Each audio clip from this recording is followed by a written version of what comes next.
It's very nice to meet both of you. Thank you. Nice to meet you. I think this is probably one of the most complicated yet brilliant scripts Pixar has ever done. Thanks. How do you even begin to explain something like this? Well, the way I explain it is, it's a film about an 11-year-old girl, but she is more the setting, because inside her head we get to see anger, fear, sadness, disgust, and joy, all her emotions that drive her through her life and help her in any given situation. I read that there were actually more emotions that you guys were kind of tinkering with, maybe to put inside her head and whatnot. Yeah. Can you speak on any ones that you kind of really hoped had gotten in there that didn't make it, or? Well, there's great debate, it turns out. I mean, we did a lot of research, with scientists and neurologists and experts in the fields. And I mean, there's anywhere from over 30 emotions. Some say there's two. Some say there's none. Yeah. And so we had this great field. I mean, we played with a lot. We had Schadenfreude, which is the Yeah. joy in other people's suffering. So and we gave him a German accent, like, "Oh, your screams of pain amuse me." Yeah, that's right. I thought that was funny, but We had ennui for a minute. ennui is like, I didn't care about it. Yeah. So we had some funny stuff, but it ended up Pride being was in pretty there. crowded in there. Yeah. So we thinned it down just to make the most we could out of the soup. Really about clarity and humor and Yeah. everything. So This is the third time you got Monsters, Inc. Up, now you got Inside Out. What is your secret to your madness to make grown men cry in theaters?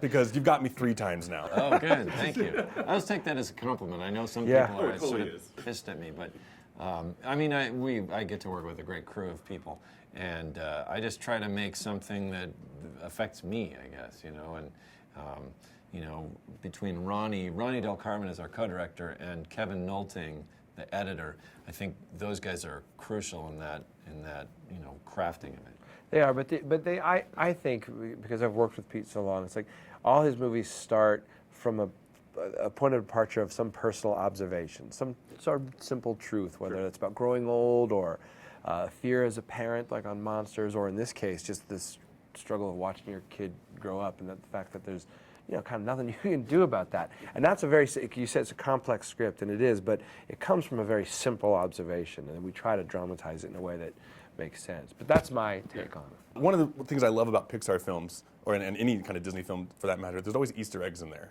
And can you confirm that there's some things that we should keep our eyes out for? Yeah, there's kind of the standard Pixar stuff of like in every film from Toy Story on, we've had the Pizza Planet truck, so that's in there. Yeah. It's not easy to spot. Of course, we have John Ratzenberger, who's not really an Easter egg. He's just kind of our lucky He's charm in there, casting. yeah. He's in there. Oh, I know. There's memories, right? There's all these millions of memories. If Right. you look close at the memories on the shelves in the background, There's the hero ones that we have specific information right. on, but the background ones, you might notice a few scenes from Up in some of those memories. Yeah. Yeah. I think one of the most perfect castings of all time is Louis Black as Anger. If he had said no, we'd just be like, you know what, guys, we're done. We're done. Yeah, Yeah, yeah. we'd have put it away. What did you see in the other actors that were, that kind of sparked your, like, this is who needs to be joy, this needs to be sadness? It was different for everybody, obviously. Sadness we were sort of struggling with writing-wise. We kind of approached her like she would come in crying all the time. Sure.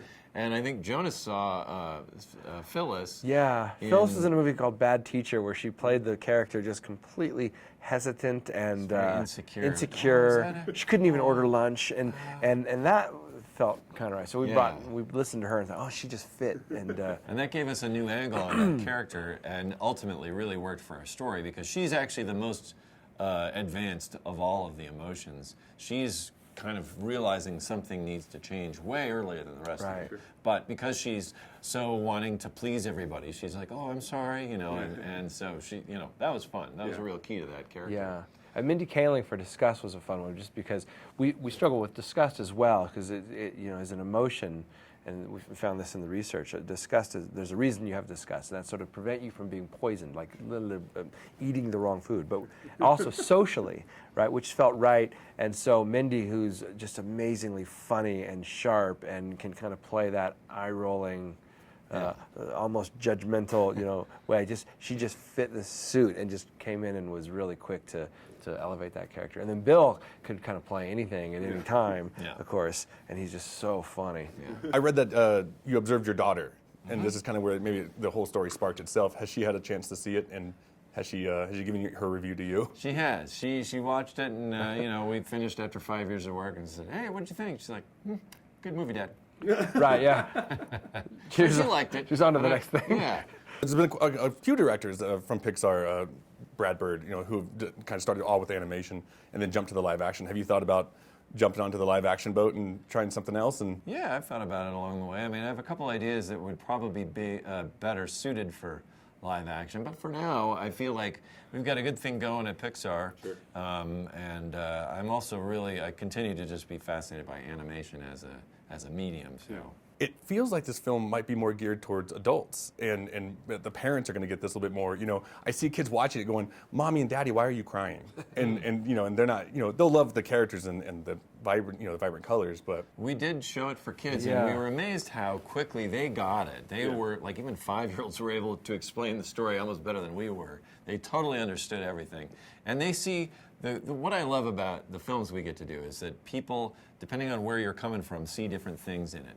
So the kids love all the bright colors and the humor and the slapstick, and the adults see kind of different things that the kids don't really resonate. Yeah, I hope kids see it now and just enjoy it for the fun of it, but then Right. as they grow up, they see it very differently. I mean, that's how some of the movies I grew up with are. You see, if you watch Bambi now, it's a very different experience than when you were 6. sure, you know? absolutely.